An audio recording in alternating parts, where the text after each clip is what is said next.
You notice things other people miss. Not small things. Deep things. The slight shift in someone's tone when they're pretending to be fine. The tension underneath a smile.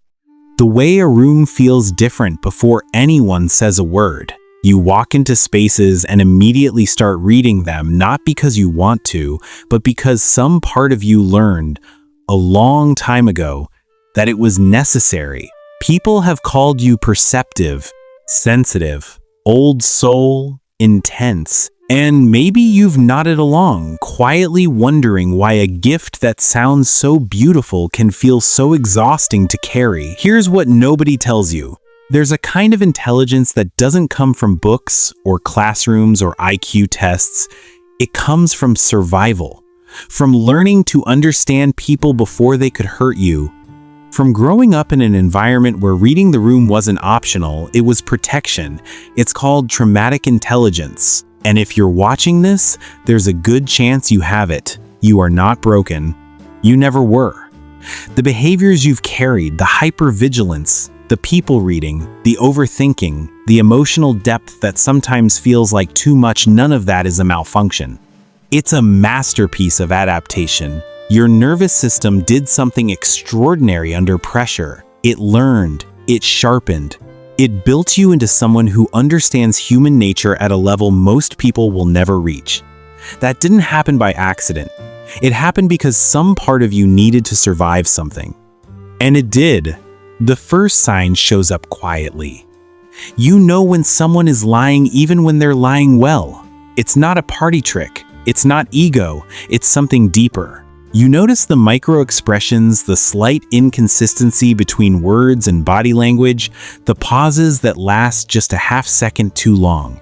Other people walk away from a conversation thinking everything was fine. You walk away knowing something was off, even if you can't name it yet. Psychologists call this hypervigilant social processing.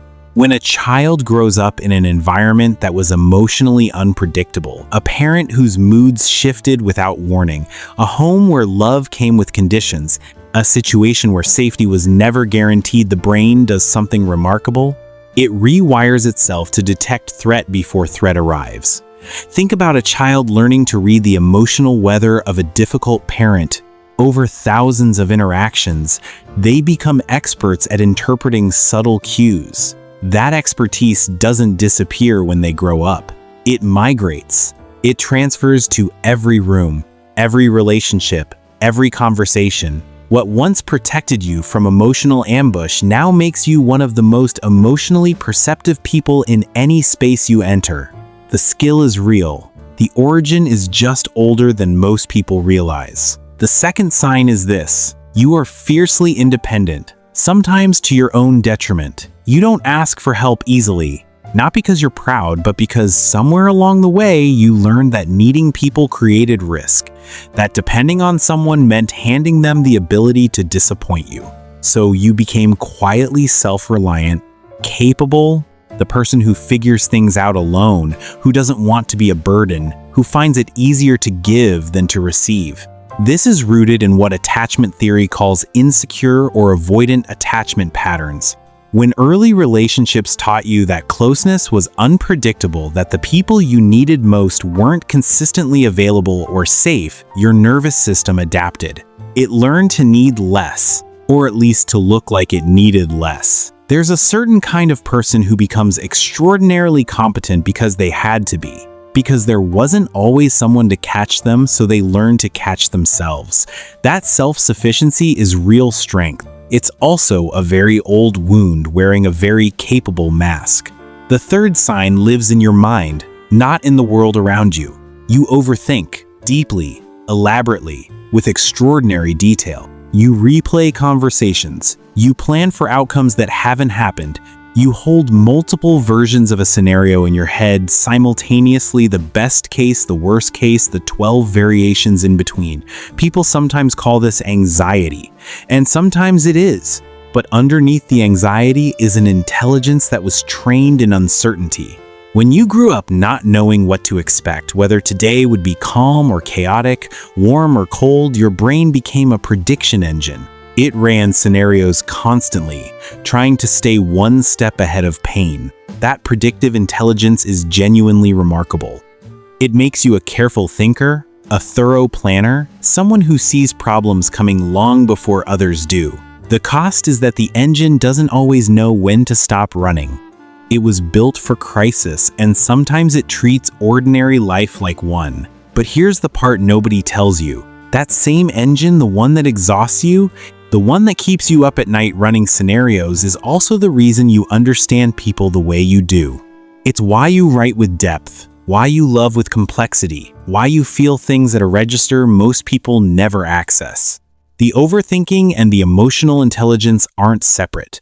They grew from the same root. You cannot have the depth without the weight. Not because life is cruel, but because the mind doesn't partition itself that cleanly. The sensitivity that makes you feel everything too much is the exact same sensitivity that makes you extraordinarily alive to beauty, to meaning, to connection. The fourth sign is something you might have mistaken for weakness. You feel other people's pain like it belongs to you. In a room full of people laughing, you're the one who notices the person standing slightly apart. In a conversation about something neutral, you feel the undercurrent of what's not being said. You absorb emotional atmosphere the way others absorb sound automatically, without choosing to. This is sometimes called empathic resonance, and in people with traumatic intelligence, it runs deep. When you grew up needing to understand how others felt in order to stay emotionally safe, your capacity for empathy didn't just develop, it expanded far beyond typical ranges. You stopped experiencing other people's emotions as separate from yours. You started experiencing them as information. The exhaustion that sometimes comes from being around people, particularly people in pain, isn't weakness. It's signal overload. You were never meant to carry this much data. Your nervous system was just never given the chance to learn otherwise. The fifth sign is the one that's hardest to explain to people who don't have it. You have wisdom that doesn't match your experiences on paper. You talk about grief, loss, fear, and love in ways that feel earned even to people much older than you. You understand complexity in relationships that others take decades to grasp. You hold contradictions with unusual ease. You can love someone and acknowledge they were not good for you. You can be grateful for something that also hurt you. You don't need the world to be simple. This is the core of traumatic intelligence. It is not intelligence despite pain. It is intelligence shaped by it. The psychologist Dan Siegel talks about how narrative coherence, the ability to make meaning out of difficult experiences, is one of the highest forms of psychological integration. People who have processed early hardship don't just become resilient, they become dimensionally more complex. They develop a kind of inner architecture most people never build. You learned things in the dark that others are still trying to understand in the light. This intelligence also changes across your life in ways that might surprise you. In childhood, it showed up as quiet observation. You were the kid who watched adults carefully, who knew, somehow, that certain topics were dangerous, who learned to disappear a little when the air felt heavy. In adolescence, it often turns into intense inner life journals, art, music, imagined worlds, deep, one-sided relationships with books or characters that felt safer than people. In young adulthood, it starts to look like emotional sophistication. You've already thought through things your peers are just beginning to encounter. You attract people who need to be understood. You become a holder of secrets, a safe place for others, sometimes before you become a safe place for yourself. And later, when the survival mode softens, when life offers you enough stability that the hypervigilance can slowly ease it, transforms into something quiet and profound. It becomes the kind of presence that grounds rooms, the kind of listening that heals people, the kind of knowing that doesn't need to announce itself. The behavior doesn't disappear, it matures. There is one more thing worth understanding about traumatic intelligence.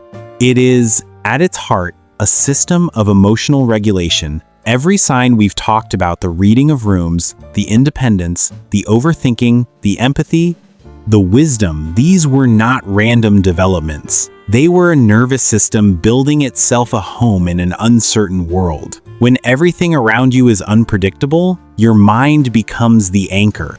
The hypervigilance says, I will see the danger before it reaches me. The self-sufficiency says, I will not need what might not come. The overthinking says, I will not be caught off guard.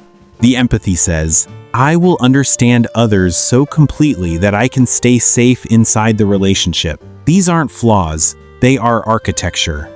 Internal rooms built to house a self that needed somewhere to belong when the outside world didn't always offer that. You built yourself a home inside your own mind, and it held you, even when it was heavy, even when it was exhausting, even when you didn't know that's what you were doing. So, if any part of this felt familiar, if you recognized yourself in the perceptiveness, the independence, the weight of feeling deeply, the wisdom that arrived too early, I want you to sit with something. You didn't just survive whatever shaped you, you became something rare. Traumatic intelligence is not a consolation prize for pain. It is not suffering rebranded as gift. It is what the human mind does when it has to. It transforms, it builds, it deepens. It finds a way to turn what was hardest into what makes you most fully yourself. You don't need to fix this. You don't need to dismantle what kept you safe. You don't need to become someone less perceptive, less feeling, less complex. You just need to know, maybe for the first time, maybe more fully than before, that what you are is not an accident. It is not damage. It is the mind at its most human, doing exactly what it was always designed to do. Protect you, and then, in its quiet way, become you